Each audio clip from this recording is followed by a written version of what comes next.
Amém, irmãos. Eu coloquei, esse é o nome do livro. Nós terminamos o livro Simplesmente Crente, do Michael Horton. Foi um livro muito bom, né? Meditamos bastante, teve bastante perguntas. E agora nós vamos iniciar esse livreto. Ele é um livro pequeno, tem cerca de 60 páginas, né? 60 e poucas páginas, né? Que é aconselhando uns aos outros. Eu não sei pronunciar esse sobrenome aí, Welch, né? Vida de Welch. Esse livro, né, o pastor Sam, ele nos orientou, ele escolheu esse livro por nós, para que nós possamos praticar esse momento de EBD, uma questão mais prática, né, na nossa vivência. E aconselhando uns aos outros, é um livro que vai trabalhar uma coisa até que nós conversamos muito lá em casa, que é, por exemplo, como nos últimos tempos cresceu muito a busca dos cristãos por terapia, né? Muitos cristãos eles têm buscado problemas, muitas vezes espirituais, buscado orientações humanas, né? E às vezes com orientações nem mesmo cristãs desse profissional, que muitas vezes nem cristão é. Então ele não pode nem sequer redimir a psicologia e leva muitos irmãos a um estado de piora ao invés de melhora, pois nós sabemos que a palavra de Deus é a única que contém a cura, né? E não a psicologia. E esse livro vai tratar realmente uma resposta a isso, né? Por que tem crescido tanto o número de irmãos que procuram a terapia? Porque, seja por parte dos ministros, né? Nós estávamos até conversando que quando éramos criança, né, até meus pais também pegaram muito essa época, que era costume dos pastores visitarem os membros em casa. Existia a chamada visita pastoral. Não era só aí os irmãos procurarem o pastor no gabinete, mas o pastor saía da igreja, marcava junto com outros irmãos um grupo para estar visitando aqueles que estavam mais afastados, ou aqueles que estavam passando por algum tipo de necessidade física ou espiritual. E nesse momento, aquela família ou aquela pessoa recebia um aconselhamento específico, né? Uma palavra de ânimo do pastor. Era um momento mais íntimo, onde a pessoa abria o problema que estava passando, recebia uma orientação, uma oração à Escritura. Então nós tínhamos ali um momento de aconselhamento, de fortalecimento, que acabou se perdendo muito hoje, né, no nosso tempo. E esse livro ele vai expandir isso, porque ele vai trabalhar o aconselhamento não somente no que tange ao responsável, que é o pastor, os presbíteros, né, a liderança da igreja, mas no aconselhamento mútuo. Nós vamos ver as passagens bíblicas nas cartas paulinas, que o apóstolo Paulo ele vai trabalhar que nós devemos aconselhar uns aos outros. Há uma ideia de fortalecimento mútuo, né? Esses momentos que nós vamos estar mais fortes na fé, e nós devemos ser instrumentos para fortalecer aqueles que estão passando por um determinado problema, um determinado pecado, uma determinada luta. E mutuamente, porque vai ter um momento que nós vamos estar mais fracos, passando por algum momento de luta, de fraqueza quanto a algum pecado, e vamos precisar ser aconselhados, ser confrontados. Então a ideia do livro é trabalhar justamente isso, a importância do aconselhamento mútuo. É por isso que é um livro que é muito prático, né? Não é um livro muito doutrinário. Nós vamos dar uma passada pelas passagens bíblicas, mas é um livro que nos leva a praticar mesmo, né? E hoje o foco vai ser sobre humildade, né? A primeira lição que nós vamos ver é sobre humildade.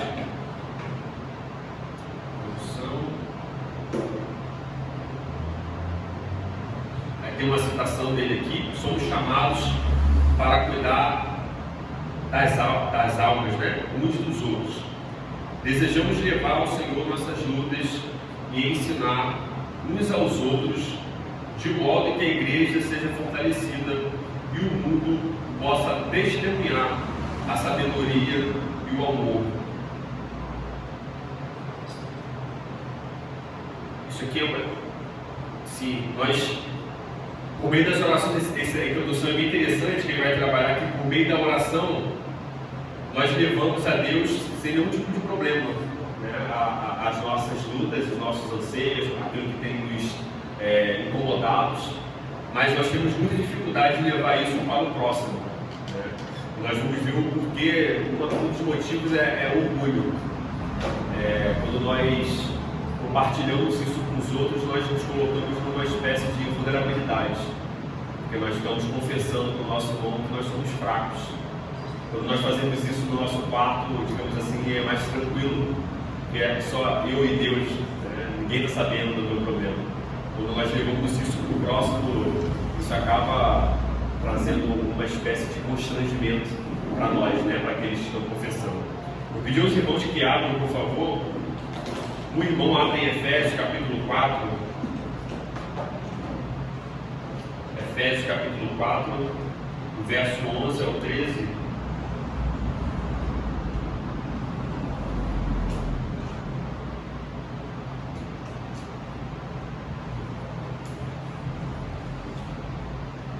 Quem aqui pode ler? E ele mesmo concedeu uns para apóstolos, outros para profetas, outros para evangelistas e outros para pastores e mestres, com vista ao aperfeiçoamento dos santos para o desempenho do seu serviço, para a edificação do povo de Cristo, até que todos cheguemos à unidade da fé e do pleno conhecimento dos filhos de Deus, à perfeita varonilidade, à medida da estrutura da plenitude de Cristo. Também um texto conhecido, bastante conhecido por nós. Nós fomos expostos no início da congregação do livro de Efésios, um livro que vai trabalhar muito a ideia de congregação, de igreja, né, comunhão dos irmãos. E aqui ele trata desse aspecto também, a ideia da distribuição dos dons, né, o Espírito Santo ele distribui dons com vista ao aperfeiçoamento dos santos. E aqui nós podemos dizer que todos nós possuímos a vocação, ou devemos trabalhar nisso, de aconselhar uns aos outros. Isso é uma demonstração de amor ao próximo, né? Veja que a gente tem trabalhado vários livros aqui na LPD que trata a ideia da igreja, cada irmão realmente trabalhando de maneira ativa pelo próximo. A ideia é realmente quebrar aquela imagem de que a gente vem para a igreja, consome aquilo que a liderança organiza, depois nós vamos para nossas casas e ficamos repetindo esse ciclo, né, por muitos anos. A ideia é que cada um tem a responsabilidade, né? E quando a gente trabalha a responsabilidade, essa responsabilidade é diante de Deus. Então eu não sou o primeiro responsável para com a vida do Gabriel, para com a vida do Jael, da Aline, de todos que estão aqui. Primeiro eu tenho responsabilidade para com Deus, eu presto contas a Ele. Nós temos visto isso, por exemplo, na exposição dos mandamentos de Deus, né, o decálogo, nós temos responsabilidade quando estamos diante da lei de Deus, e a responsabilidade de observar, uma responsabilidade de obediência. E no que tange ao que nós temos visto aqui hoje sobre aconselhamento, é a mesma coisa, né?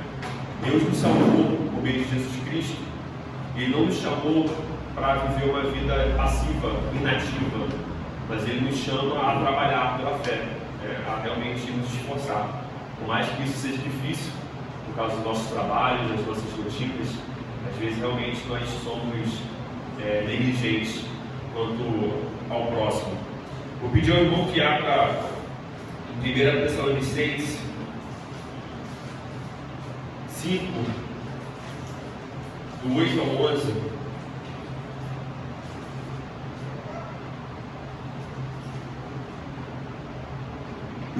Quem abriu pode ler.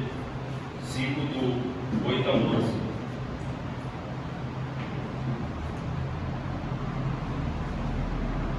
Mas nós que somos do dia, sejamos sóbrios, vestimos da couraça da fé e do amor, e tendo por capacete a esperança da salvação, porque Deus não nos destinou para a ira, mas para a aquisição da salvação por nosso Senhor Jesus Cristo, que morreu por nós, para que, quer vigiemos, quer durmamos, vivamos juntamente com Ele. Por isso exortai-vos uns aos outros, e edificai-vos uns aos outros, como também o fazeis.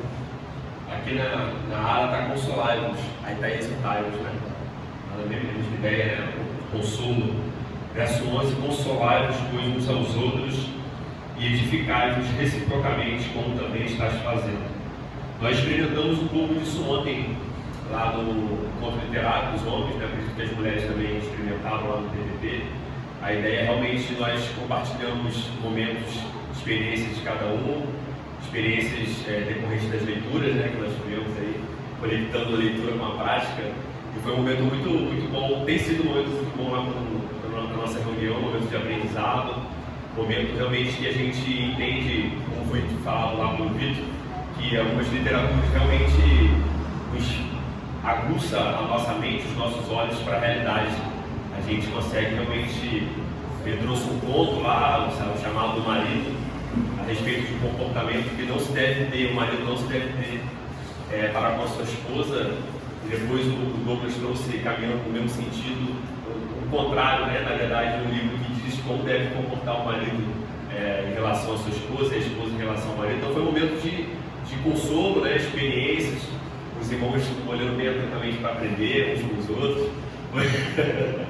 Foi muito bom, né? Então é uma ideia, é uma programação, veja, não formal, né? Assim, não é culto, não é EBD, mas é um momento de descontração, descontraído, que nós aprendemos, né? Que nós refletimos sobre a palavra de Deus, e ali nós temos comunhão, temos diversão e temos também essa parte de consolo.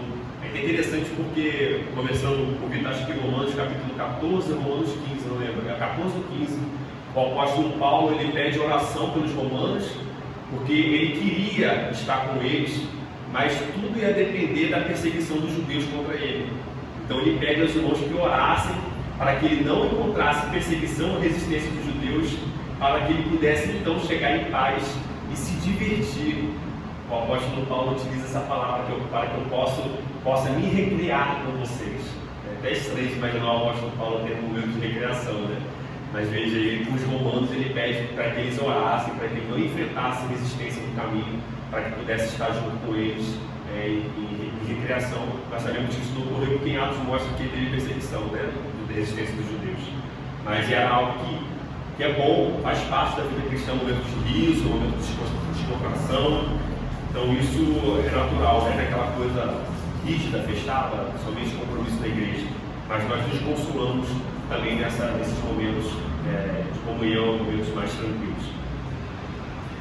Aí o livro vai trazer lições, né? Os capítulos são chamados de lições para nós desenvolvermos esse chamado do aconselhamento mútuo. E essa primeira lição que nós vamos ver hoje é a lição 1, que é chamada de com toda a humildade. Eu trouxe aqui a citação. Nossa utilidade, nosso cuidado com as almas começa por nossa necessidade de cuidado. Precisamos de Deus e precisamos de outras pessoas. Nosso objetivo é a maturidade, que vem pela dependência. Como meio de pôr essa humildade à prova, pedimos por oração. Isso contribuirá para uma cultura de igreja mais unida e menos autodefensiva. Eu grifei a independência, né? Depois coloquei de pôr essa humildade à prova. Nós vimos isso em Filipenses capítulo 2, nós vamos ler aqui novamente. O apóstolo Paulo ele fala como não agir, né? Nós não devemos ser arrogantes, né? Vaidosos, nós devemos agir com humildade. Ele traz um grande exemplo de Jesus Cristo, né? Que não usurpou ser igual a Deus, mas antes ele se esvaziou, né? Tomou a forma de figura humana e padeceu por nós para a nossa salvação. Então, o nosso grande exemplo é o Senhor Jesus Cristo. E como eu estava dizendo no início, humildade é algo que às vezes a gente confunde muito com uma pessoa simples, né? Ou aquele que não se preocupa muito com adornos, né?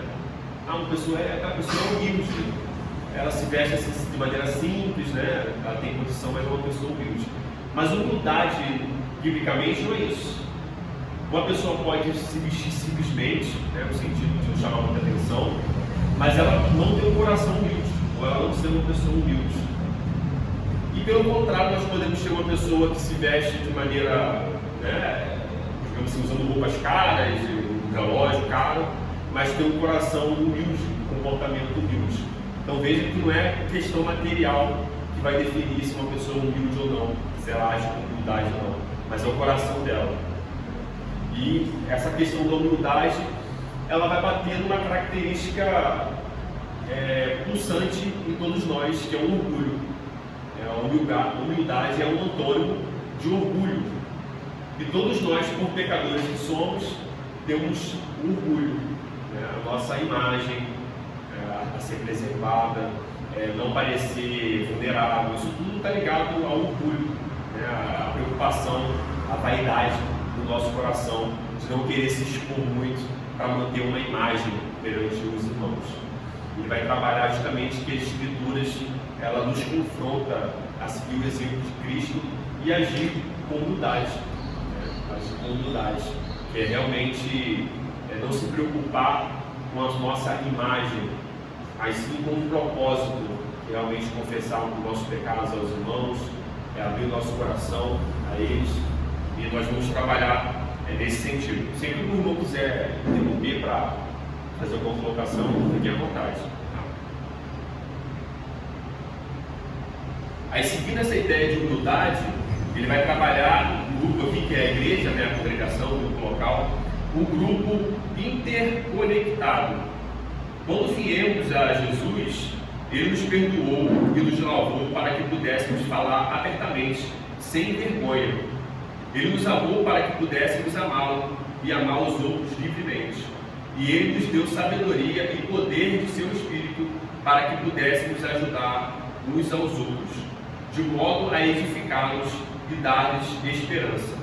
Em honra a Ele e na força dele, desejamos crescer até a estatura, desde que o Douglas deu, até a estatura de um corpo de Cristo maravilhosamente interdependente, sábio e amoroso, interdependente, um dependendo do outro, essa relação de reciprocidade, dependência mútua, interdependente, sábio e amoroso, um corpo no qual possamos ajudar uns aos outros nos tempos de dificuldade.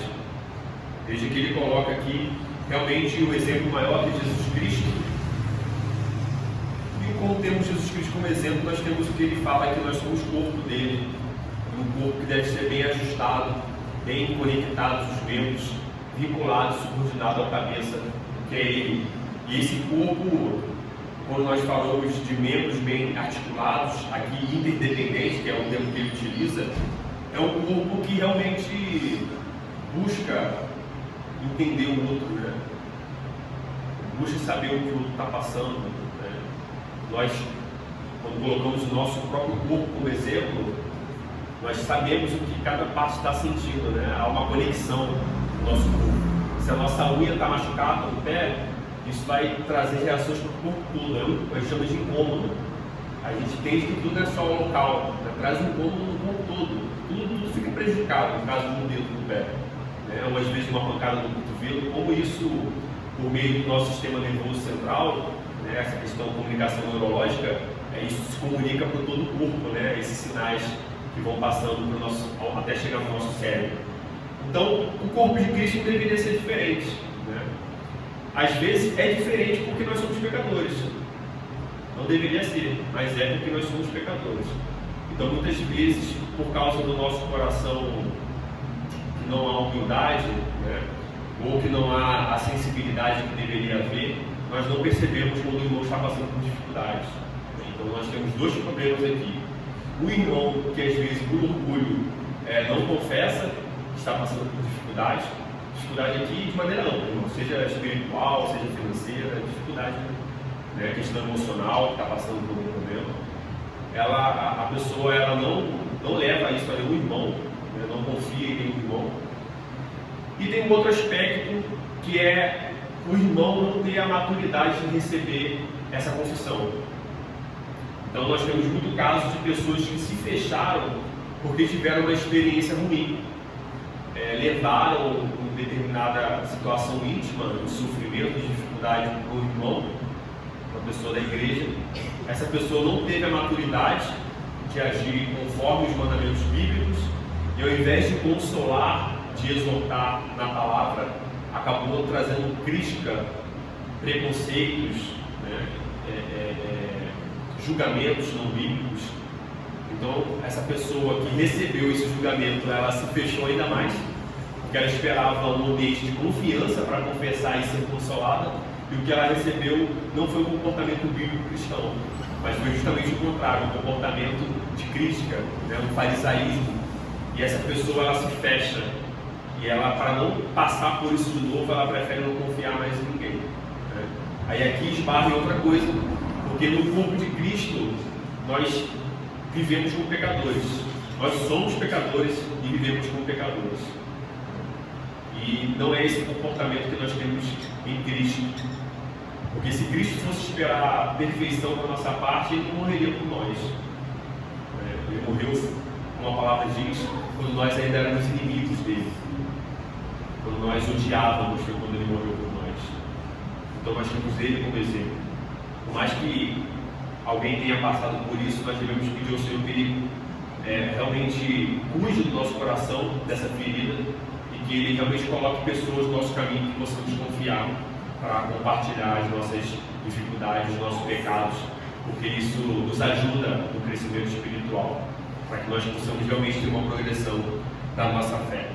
E essa ideia de grupo interconectado é um grupo realmente que busca, saber como o outro está, um grupo realmente unido.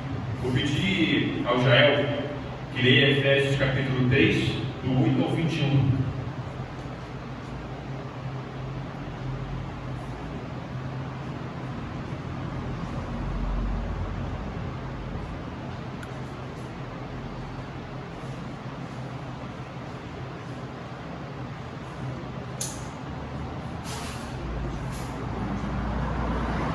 A mim, o menor de todos os santos, me foi dada esta graça de pregar aos gentios o evangelho da exaltados de Jesus Cristo, e manifestar qual seja a dispensação do ministério desde os séculos, oculto em Deus que criou todas as coisas, para que toda a igreja, conforme a sabedoria de Deus, se torne conhecida, agora, dos principados e potestades nos lugares celestiais, segundo o eterno propósito que estabeleceu em Cristo Jesus, nosso Senhor, pelo qual temos ousadia e acesso com confiança, mediante a fé nele.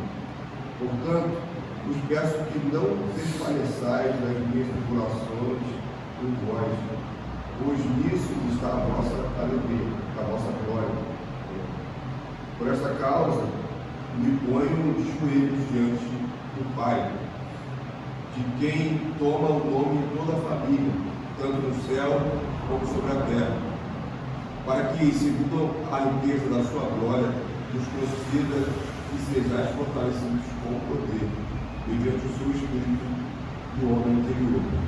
E assim, habite Cristo no vosso coração pela fé, estando vós arraigados e alicerçados em amor, a fim de poderes compreender por todos os santos qual é a largura e o comprimento e a altura e a profundidade, e conhecer o amor de Cristo, que excede todo entendimento, para que sejais tomados de toda a plenitude de Deus. Ora, aquele que é poderoso para fazer infinitamente mais do que tudo quanto pedimos ou pensamos, conforme o seu poder que opera em nós, a Ele seja a glória na Igreja e em Cristo Jesus, por todas as gerações, para todo sempre. Amém. Amém. Nós temos aí o exemplo do apóstolo Paulo, que estava passando por grande tribulação por causa do nome do Senhor Jesus Cristo, por causa da pregação do Evangelho, e ainda assim, passando por tudo isso, ele tem um exemplo de humildade. Ele se coloca ali como o menor dos santos, ele fala ao apóstolo Paulo, eu o menor dos santos. E passando por tribulação, nós vimos em Atos tribulações, algumas das tribulações do apóstolo Paulo, ele ainda se preocupa com os irmãos, os Éfesos, e aí os Efésios, e ainda se coloca de joelho para orar por eles, para que eles realmente possam crescer e realmente experimentar sozinhos, de maneira isolada, cada um individualmente. Não, mas ele fala com todos os santos, ou seja, em comunhão, em comunidade, com todos os santos, qual é a largura, o comprimento, a altura, a profundidade, e o conhecer o amor de Cristo. Não é possível sozinho. Experimentar a profundidade, o comprimento, a altura, o conhecimento do amor de Cristo é somente no corpo dele. Não há promessa de experimentar isso, dessa experiência fora do corpo de Cristo. É nele que nós somos ferro pelo ferro. Ferro pelo ferro. É incrível. Nós estávamos falando ontem. Hoje nós estamos vendo uma sociedade criada por Deus salva, unida, redimida por Ele, que é o seu povo. E nós também comentamos sobre uma outra sociedade, que é uma sociedade também base da sociedade geral, que é a família. E nós estávamos falando que na família, né, principalmente na relação marido e mulher, realmente ocorre isso do ferro vendo ferro. Né? Esse nível de intimidade que há nesse relacionamento, a gente trouxe alguns exemplos ontem, né, que às vezes temos discordâncias com o pai, com a mãe, com o irmão, que dá para levar um dia, vai empurrando aquilo lá e depois esquece. Agora com o marido, com a esposa, né, isso não dá, vai estar todo dia junto, né, e é uma relação de afetos e tudo mais. Então quando surge uma questão e o orgulho ele pulsa, esse orgulho para que dê certo, para que ambos caminhem realmente em crescimento, ele tem que ser quebrado em algum momento, né, de ambos. Então, seja na igreja, seja na família, é realmente um momento, às vezes, onde nós estamos em situação de desconforto, essa é a palavra, nós muitas vezes somos colocados numa situação de desconforto, que é, né, a gente chega às vezes a falar, poxa, às vezes é melhor nem participar de nada. Né? Tem um momento de desconforto, você ao invés de realmente levar consolo e o conhecimento de Cristo, você como pecador que você age por impulso e acaba murmurando por uma situação. E às vezes quando nós agimos assim, seja no relacionamento conjugal, no relacionamento entre os irmãos, é porque nós esquecemos, que foi o que nós conversamos muito ontem, que nós somos pecadores. Nós nos colocamos numa situação, muitas vezes, de superioridade em relação ao irmão. Não seguimos o exemplo que o apóstolo Paulo fala, eu, o menor dos santos, eu, o principal dos pecadores. Não, nós por impulso colocamos o nosso irmão numa posição inferior, como pecador, e nós como se não tivéssemos essa influência. E isso nos leva a agir com vaidade e orgulho, né? Não a realmente parar, a analisar a situação e buscar resolver aquilo mediante a humildade de Cristo, a humildade bíblica, certo? Então, às vezes um relacionamento ele vai ter um relacionamento de amizade, de matrimônio, de irmandade, ele vai ter dificuldade justamente por causa do pecado, do orgulho. Né? E muitas vezes nós vamos até estar certos, mas não vamos agir de maneira correta, foi o que nós falamos ontem também com os exemplos. Né? A causa foi certa para agir, mas o meio foi equivocado. Né? O meio não foi um meio de admoestação e de consolo bíblico, mas foi um meio de vingança. Fez isso aqui, tá bom, talvez eu vou guardar, vai ter volta. Vingança. Né? Vingança. Isso aí, todo mundo passa por isso, em todos os relacionamentos. E às vezes isso vai gerando, né, atritos chegam um nível depois que é quase irremediável, né? Por causa de comportamentos que realmente não submetem à vontade de Deus, não há uma submissão mútua que nós vimos no livro de Efésios, que o apóstolo Paulo trabalha não somente a submissão entre marido e mulher, mas uma submissão entre os irmãos. Porque Cristo submeteu por nós devemos sim, às vezes até mesmo estamos certos, submeter aquele irmão mais fraco, que o apóstolo Paulo trabalha também em Romanos 14, a questão de o mais forte se preocupar com o mais fraco, até mesmo naquilo que não é pecado em si. Então, nós vemos aí um exemplo. Agostinho escreve que esse primeiro caminho para a verdade é a humildade, o segundo caminho é a humildade e o terceiro caminho é a humildade. Ele vai trabalhar o caminho para a verdade, é a humildade. Isso é difícil para nós pecadores. O nosso orgulho, a nossa vaidade, o egoísmo, eles são bem pulsantes em nós. Alguma colocação até agora? Estava lembrando que você estava dizendo aí no final de Filipenses, né? Que a gente leu, não só lembro como a gente mostra Filipenses 2 ali, onde o apóstolo Paulo fala: considerem o outro, os irmãos, até como superior. Né? Nós podemos considerar que o irmão que está ao nosso lado, à nossa frente, nas relações diárias, ele é superior a nós. Isso é muito difícil, né? O ser humano, por causa do orgulho, né? Que infelizmente rege a nossa vida, rege os nossos pensamentos, é a razão de todo ser humano, por mais piedoso e humilde que a pessoa aparenta ser, essa pessoa tem orgulho, Eu digo que vocês vai dizer, cuidado, que está relacionado com os anjos, né? Cuidado com aqueles que têm aparência de humildade e com o pretexto que é dar vocês ao culto aos anjos. Tem pessoas que têm aparência de humildade, como você bem disse, né? Pessoas que se importam com roupa, talvez seja aquela pessoa que não quer nem ter carro, só bicicleta, tá bom, né? Ela tem uma aparência de humildade, é despendida nesse mundo, mas às vezes o que a leva a levar aquele estilo de vida seja um coração orgulhoso por desejar ser superior às pessoas com o despendimento da sua vida diária, da sua vida ordinária. Por isso que a humildade ela não é externa, né? Ela é algo que está no coração do indivíduo. E a gente, diante de Deus, o exemplo de Cristo, a gente pode ver que como hoje nós estamos na verdadeira humildade. Né? Se a gente se considera humilde, até alguém que fala, quando a pessoa começa a frase e diz assim, não, porque você sabe que eu sou humilde, né? Você já sabe, essa pessoa é orgulhosa. Essa pessoa está se considerando humilde, não é uma autoavaliação que nós deveríamos ter, né? É algo que a gente deva buscar, mas nunca constatar em nós mesmos. É buscar e confiando em Deus, que Ele é que vai nos dar esse presente, esse dom de nos livrar do orgulho, né? E é uma batalha até o fim da vida. O provérbio fala que nós não devemos ser juízes sobre nós mesmos, né? Deixar o Deus assim, revelar. Realmente a tendência é que você começa, se você começar a destacar, você vê suas virtudes, entre aspas, provavelmente essa virtude é meu vício, né? Então, de repente, em algum momento ela é uma virtude se transformou em vício. Porque nós vamos ler aqui mais à frente, o apóstolo Paulo vai falar que nós não somos chamados, tem cada um uma real concepção de si, né? Não se considerando muito. Nós vamos ver mais à frente. Acho que está nessa parte aqui, acho que é Romanos 12. A humildade simplesmente reconhece nossos muitos pecados e limitações e então responde da seguinte forma: eu preciso de Jesus e preciso de outras pessoas.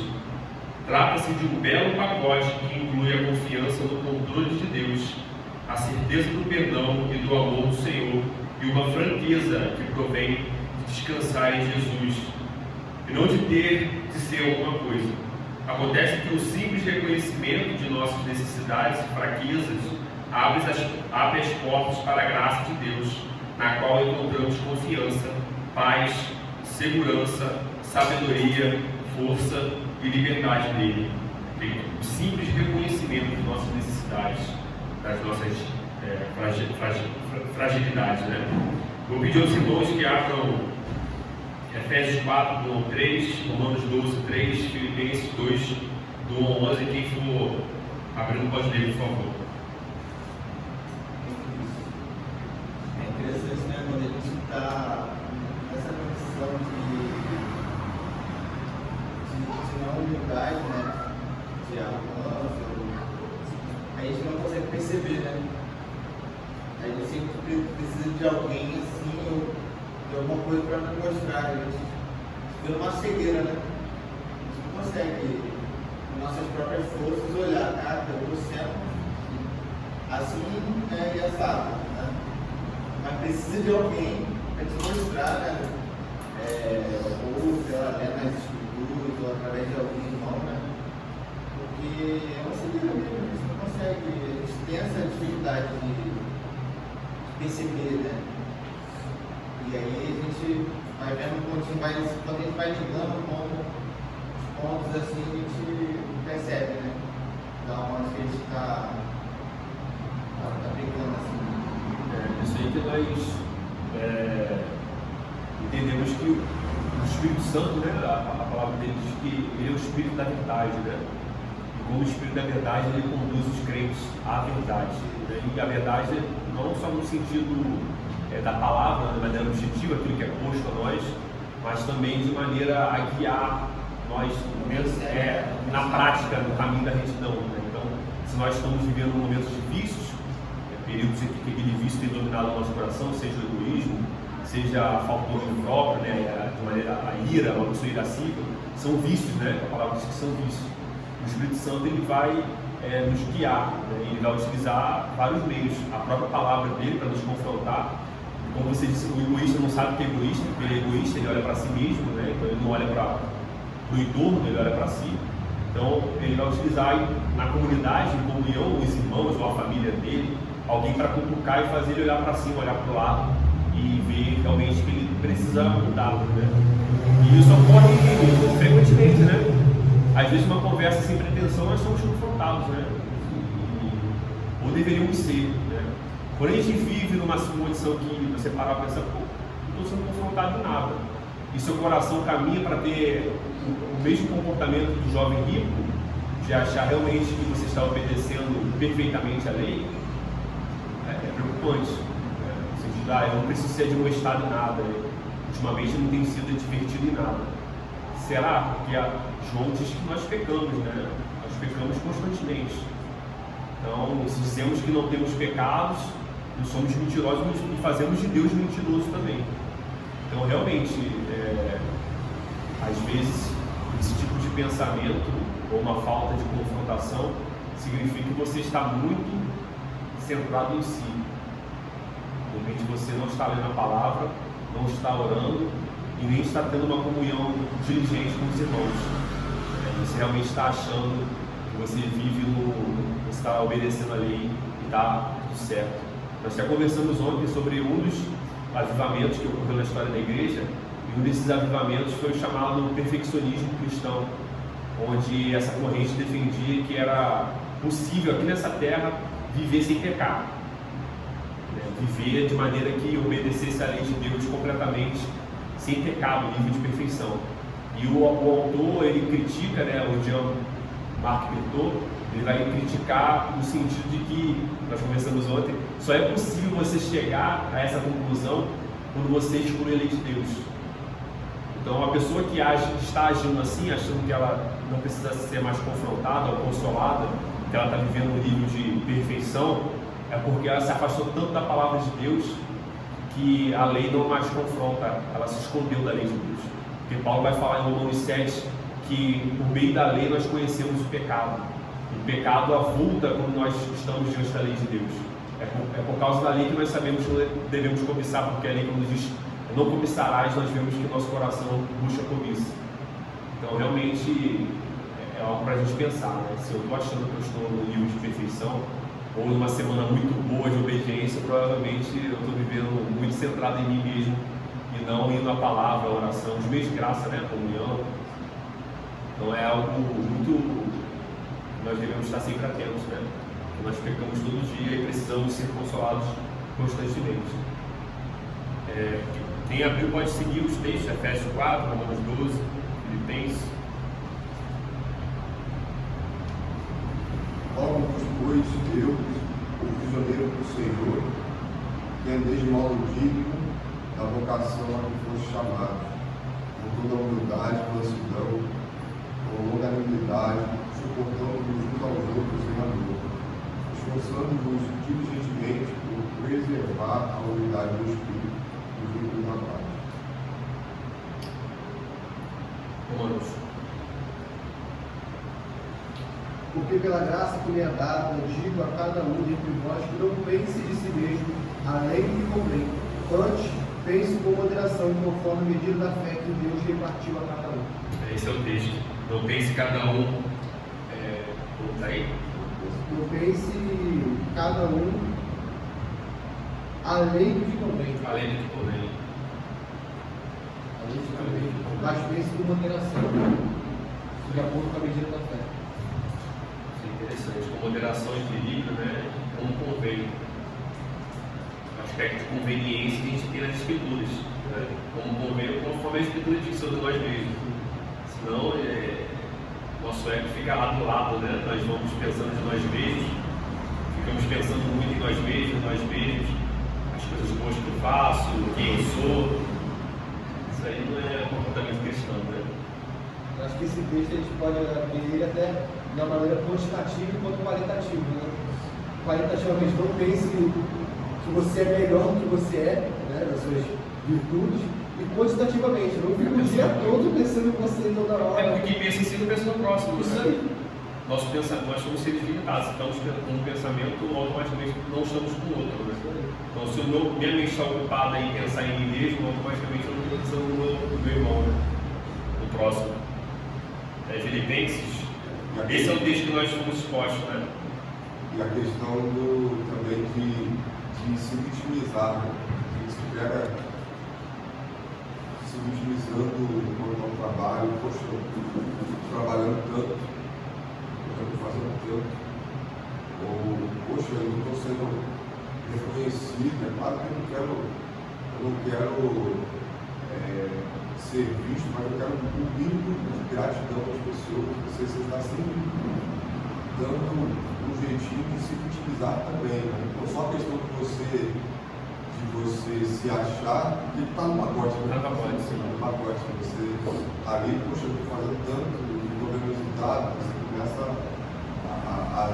a se ver como a última bolacha do pacote. Teve um devocional do Gabriel, foi falando sobre isso, eu acho que foi em Colossenses, salvo engano, no livro de Colossenses, que a ideia do devocional foi justamente essa, né? Que quando nós fazemos, praticamos, é para Deus, né? E isso é muito comum, né, em nós, na igreja ou em qualquer outro lugar, mas como nós estamos trabalhando aqui a questão de igreja, nós participarmos de algum evento da igreja e ficar pensando naquilo que o outro não está fazendo, né? Poxa, eu estou passando pano aqui, o irmão não pega nem uma vassoura para ajudar. Poxa, eu trouxe isso, trouxe aquilo, agora você só trouxe. Isso é comum, quem nunca pensou isso? Né? Isso é muito comum. Então veja, a gente, ao invés de estarmos fazendo a nossa parte com Deus, e ao final concluímos que somos servos inúteis, porque fazemos apenas aquilo que nos foi ordenado fazer, conforme Jesus nos ensinou, nós ficamos olhando para o próximo, mensurando o que o próximo está fazendo ou não está fazendo. Né? Veja, a gente está pensando além da mentira sobre nós mesmos. Né? Nós estamos agindo com o coração orgulhoso, que não está satisfeito pelo que fez, era para estar um coração de satisfação. Poxa, obrigado, Senhor, pela oportunidade de estar fazendo, obrigado por isso. Mas não, olha como é a raiz do pecado, né? Um momento que é um momento de comunhão pode se tornar um momento de conflito. Um momento que era um momento para a gente estar realmente juntos. É um momento que às vezes vai, né, o irmão vai para casa com isso na cabeça. Pô, fulano fez aquilo, fulano deixou de fazer aquilo outro, eu fiz porque ele não fez. Então veja, um momento que era um momento de consolo para os nossos corações, torna um momento de conflito. Um momento onde nós damos margem ao diabo para realmente atacar com seus dardos inflamados. E uma coisa que quando nós usamos o nosso discernimento espiritual para analisar de fora, é uma coisa tão pequenininha. Né? Às vezes um bolo, no caso de um bolo que o irmão deixou de trazer, um bolo se torna um momento. Será que um bolo, a limpeza da igreja ou qualquer outra questão é realmente um motivo justo para a gente macular como eu que foi feita por Cristo por meio do seu sangue? Né? Então nós devemos pensar nisso. Isso é natural, todo mundo tem esse pensamento, porque é para o pecado. Né? Isso é natural, todo mundo, ninguém está livre disso. Eu, o Vitor, o Jael, ali, todo mundo que está aqui já tem esse pensamento, porque é fruto de pecado. Né? Nós somos pecadores. Mas não é Gabriel, né, trouxe isso, né? Adão terceirizar. acusando a Deus e a Eva, né? A mulher e o Deus. Encaixa isso, né? O cara está pensando em si, está pensando além Correio, né? além do Terceirizando a culpa, né? O orgulho, né? Não quer ser culpado, vai terceirizar. Então isso é interessante, porque nós temos isso, mas temos por outro lado promessas de Cristo, né? Que o Espírito Santo que habita em nós deve nos guiar para não praticar essas coisas e deve nos levar ao arrependimento, né? Quando nós realmente acabamos por nutrir um tipo de sentimento que não é próprio da comunhão dos santos. Você quer ler já? Você quer ler? Não tem isso? Não, né? Diego.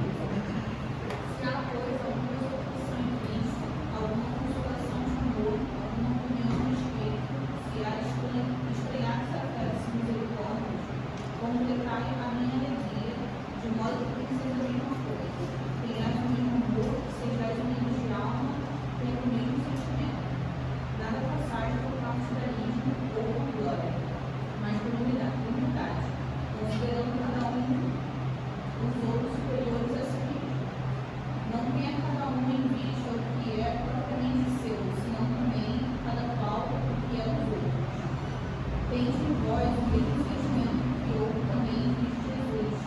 ele, subsistindo em forma de Deus, não julgou como usurpação o ser igual a Deus. Antes a si mesmo se esvaziou, assumiu a forma de servo, tornou-se obediente até a morte e morte de cruz. Pelo que também Deus o exaltou sobremaneira e deu o nome que está acima de todo nome, para que o nome de Jesus toque todo joelho nos céus e na terra e debaixo da terra, e toda língua confesse que Jesus Cristo é Senhor, para a glória de Deus Pai. Amém. Aqui no verso, é o que nós estamos falando, né? Verso 3, nada façais por partidarismo, a ideia de sentimento faccioso, né?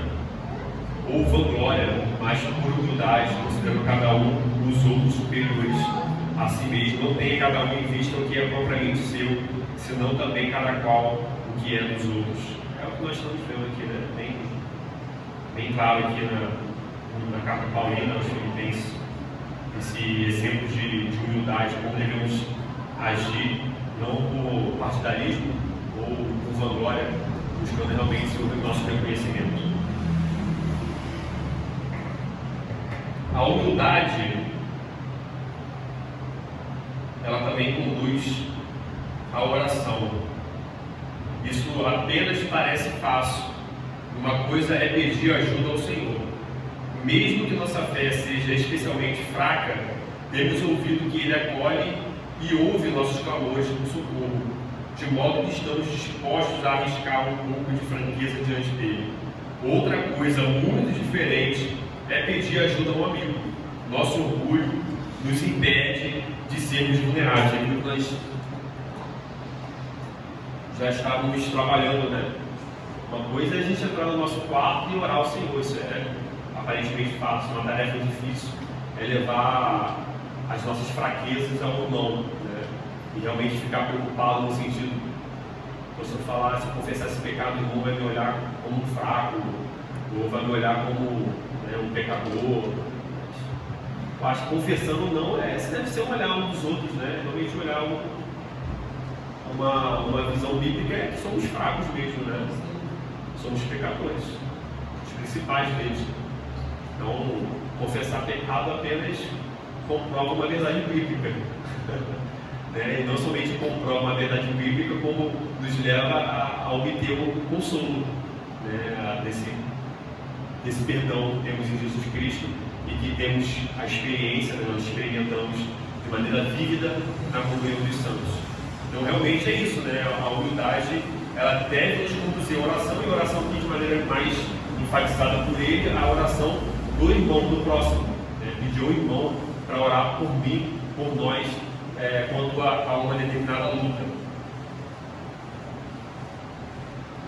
Eu vejo muito isso na evangelização. Sim. Quando eles põem alguma coisa que está acontecendo na nossa vida, né? A gente vê que é um momento oportuno para a gente estar compartilhando um pouco, né, com o nosso irmão, né? E até aumentando o nosso vínculo, né? Gerando confiança nos outros. Você vê que muitas das vezes um momento assim, né, pode perder, ou porque a gente não consegue. Até entrar em detalhes, né? Às vezes a gente conversa sobre o filho também.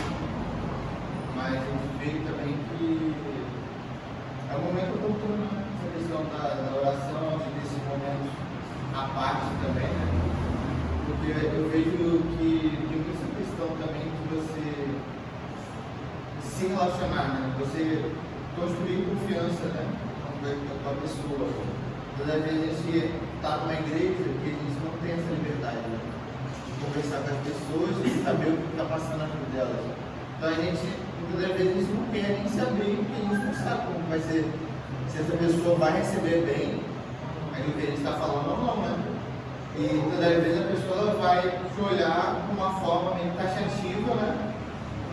E aí tem essa questão, né, porque não tem um vínculo, né, com essa pessoa. Essa pessoa ela não quer se relacionar também muitas vezes com você. Não quer expor ali, porque o relacionamento é isso, né? Você compartilha, a pessoa também compartilha, é uma troca, né? Não é só você que vai ficar falando e tipo assim, pô, Pô, beleza, o cara tá bem pra caramba ali, eu tô aqui, você vê que na verdade não é, né? Tipo, a pessoa tá passando por momentos ali, mas ela não quer se abrir, né?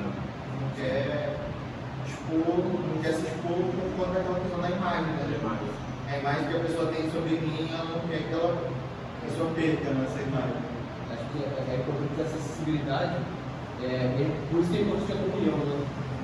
Porque o ano anterior, né, vamos colocar assim, é o exemplo, né? É o ápice da comunhão.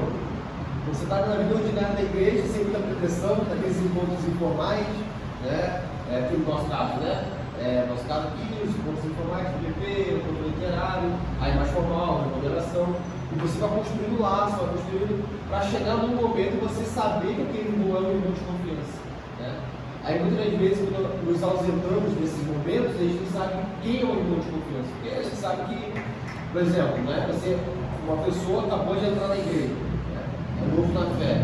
Você não sabe se você vai poder abrir isso ou abrir uma questão. Isso é falta de maturidade intelectual, né, uma forma de discernimento. Se abrir uma coisa tão às vezes, penosa, difícil, você vai abrir para o irmão que você não sabe e ele vai espalhar para todo mundo. Né? Então, aí tem gente que se fragiliza com a igreja porque ela não teve a prudência cristã. Ela chegou na primeira reunião de oração, por exemplo, expondo já tudo, já se colocando numa situação que ela não sabe quem está ali. Né? Talvez tenha um irmão que você está expondo que ele não está fazendo o pecado da fofoca. E aí, como é que fica isso? Né? Então, é a maturidade e é a construção do laço. Né? Você pode eu consigo me abrir, porque esse irmão eu tenho uma confiança.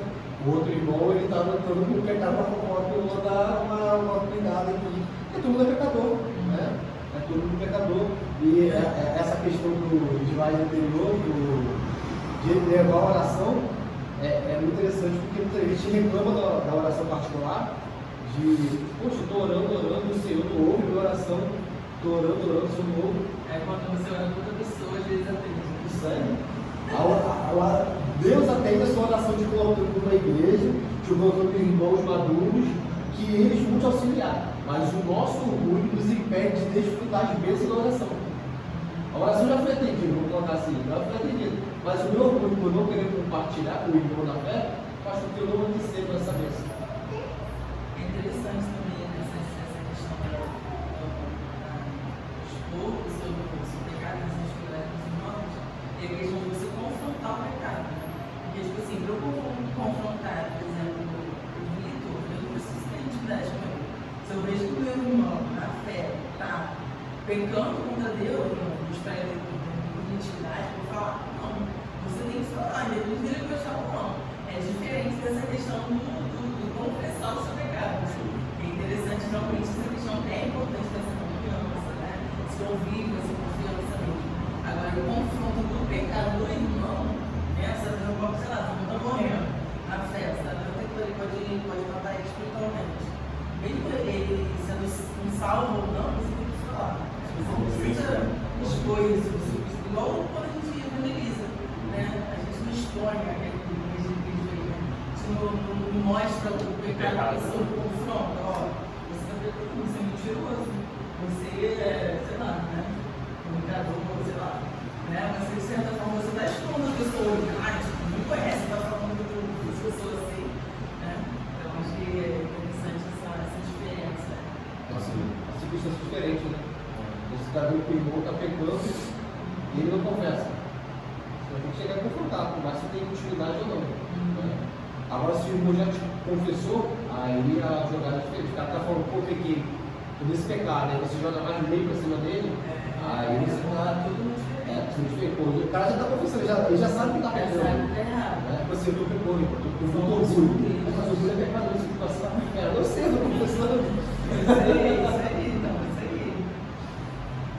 Essa questão do momento de oração, né? Nós vimos, né? Como nesse momento nos separávamos, né? Para realmente momentos mais íntimos. Nós vimos desde o período que iniciamos esses encontros de oração, como nós tivemos respostas, né? A gente até fala, poxa, isso aqui foi respondido, isso aqui foi respondido, isso aqui foi respondido. E realmente tem sido um momento bom, né? Momentos bons, mas né, sobre programações durante a semana. A gente estava conversando inclusive com o pastor Sam e ele trouxe uma questão que tem sido uma realidade praticamente não dá a palavra, esmagadora, uma verdade esmagadora da realidade da igreja durante a semana. Né? O pastor Sam trouxe que ele conversou com vários pastores de São Paulo, e uma coisa que tem sido, infelizmente, né, que deve entristecer os nossos corações, né, entristece principalmente o coração dos pastores, que tem um chamado especial de cuidado com as ovelhas, é que tem sido negligenciado os momentos de comunhão durante a semana. Né?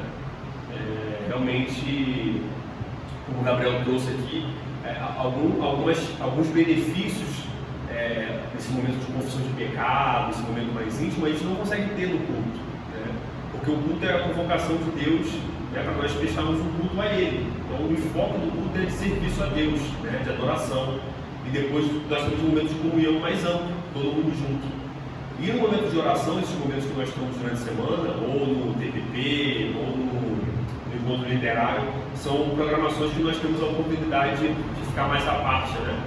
E de trazer algumas coisas mais íntimas. Então, a importância de nós realmente, às vezes, lutarmos contra o nosso cansaço, a preguiça, né? Para realmente ter isso em mente, que existe benefícios, bênçãos para nós quando estamos reunidos, né? E o momento de oração, que agora está sendo quinzenal, é um momento bom, né, que nós devemos sim priorizar, e que o Espírito Santo abra o nosso coração, a nossa alma, para que nós possamos testemunhar as bênçãos de Deus decorrentes desse momento de comunhão.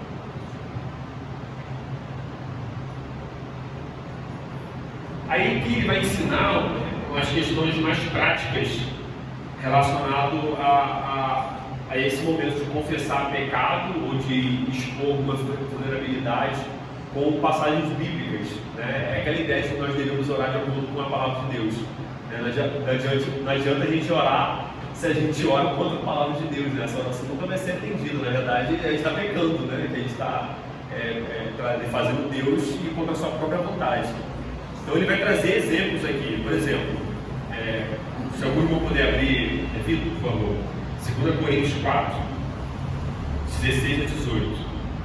Aqui ele traz um exemplo de uma pessoa orando: estou doente há algum tempo e me inclino a ficar tão desencorajado. Você pode orar para que eu seja capaz de correr para Jesus sempre que me sentir particularmente desanimado? Uma pessoa pode ler.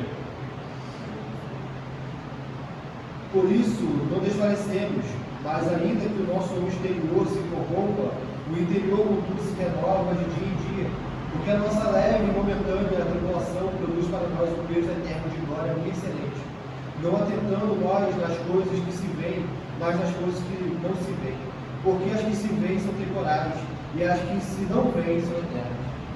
A pessoa aqui, como exemplo, expôs uma necessidade bíblica.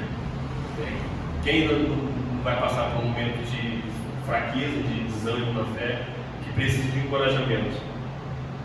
E essa pessoa que expôs a outra que deve consolar tem essa verdade bíblica aí do Senhor, que por mais que o homem exterior se corrompa dia após dia, por causa da própria natureza dele, que está envelhecendo, está passivo de doença e tudo mais, o homem interior ele se renova dia após dia. Ou seja, há um caminho inverso. Quando nós estamos envelhecendo e ficando mais fraco, o homem interior, na progressão da fé, ele está ficando mais forte. Né? Então, é como se fosse a alma fosse o Benjamin Button, né? Nasce o velho, tá? Esse processo ao contrário, né? O outro que ele traz exemplo aqui Gabriel, por favor, Gabriel, Efésios 4, verso 1. Tenho sido ríspido com meu cônjuge nas últimas semanas. Você pode orar para que eu viva com humildade e gentileza à medida que tentamos conversar sobre assuntos difíceis? August, pois eu, prisioneiro do Senhor, que andei de modo digno da vocação a que fosse chamado.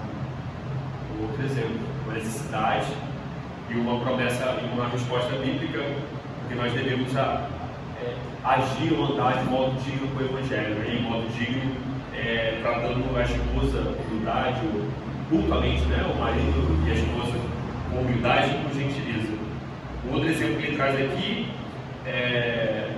ali, Romanos 12, 18. Ultimamente, os gerentes do meu departamento têm sido crítico e rude. Quem nunca passou por isso, né? Em relação ao superior? Eu nem sei o que pensar sobre tudo isso. Você pode me dar algumas ideias de como orar?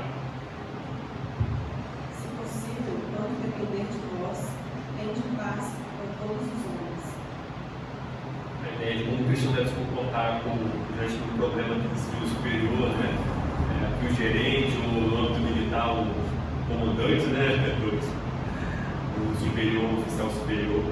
Então, né, o livro, terminamos aqui, o livro, essa primeira lição que nós vimos é realmente um foco na humildade, e realmente nós praticarmos isso, seja em família, né, confessando os nossos pecados, nos abrindo, seja no ambiente da igreja, família cristã, realmente levando as nossas vulnerabilidades e que nós possamos ter o discernimento e a maturidade de realmente encarar aquilo e orar pelo irmão, e levar consolo, levar palavras de ânimo e não agir como uma lei, porque se o irmão está confessando, como o Vitor disse, ele já sabe a lei, ele já foi exposto, o Espírito Santo já confrontou ele com a lei, agora ele quer graça, né? Ele quer ajuda para vencer isso. Então, momento de graça, graça, momento de pecado, lei, né? Então, se ele confessou, ele entendeu que pecou, não é um momento de lei, a lei já foi exposta, agora é um momento de graça, é um momento de demonstrar o amor e de ajudar o irmão ou a irmã a caminhar de maneira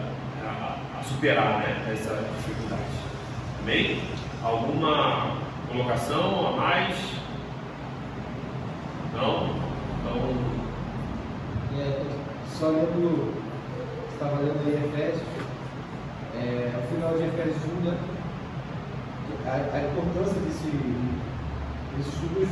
Esses estudos mostram, na verdade, a importância da igreja, né? Da comunhão dos santos.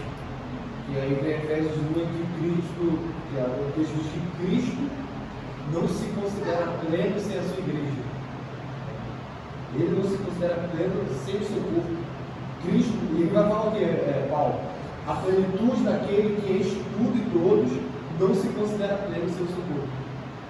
Então, se Cristo não se considera pleno sem o seu corpo, quem somos nós para nos considerarmos plenos, né, sem a igreja, fora a confissão de pecados uns aos outros, a pedir, meu irmão, ora comigo por isso, porque eu estou passando por isso. Quando a gente se considera pleno demais, a ponto de nós precisamos pedir uma ajuda em oração, né, em algum momento específico da nossa caminhada, né, porque ele já está no declínio espiritual muito grande. vamos orar aí.